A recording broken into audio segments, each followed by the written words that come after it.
Hello everyone, I'm Santiago and today I'm gonna be testing project cards on the GeForce GTX 1050 Ti for FPS monitoring. I'll be using CAM. If you want to learn how to use it, click on the top right corner of the video where the CAM logo is, or check the description below if you want to learn more.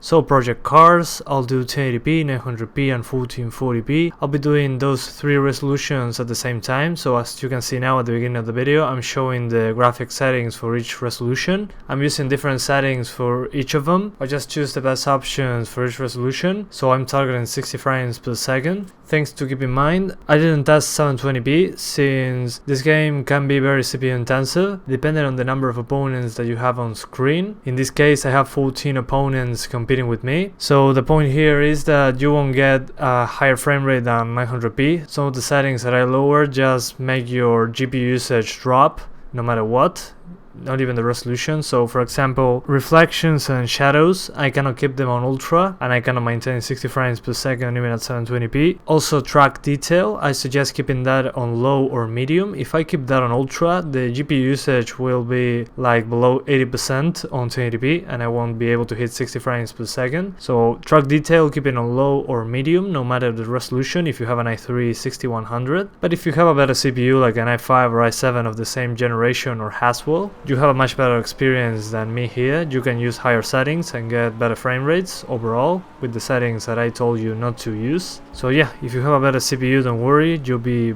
better than me in that case. So I'll be showing you the same stage on two different races. First is while a thunderstorm is taking place, which is the most demanding thing I could do so far. There are a lot of reflections in the street. Also, you have all those particles generated by the wheels of all the opponents and yourself, so that's a big hit to the GPU too. And then just a clear day, which is way less demanding since there are way less reflections going on. Also, there aren't as many particles on screen while racing, so that's a good thing for the GPU. But yeah guys, that's pretty much it. I hope you keep enjoying the video. Thanks for watching and see you next time.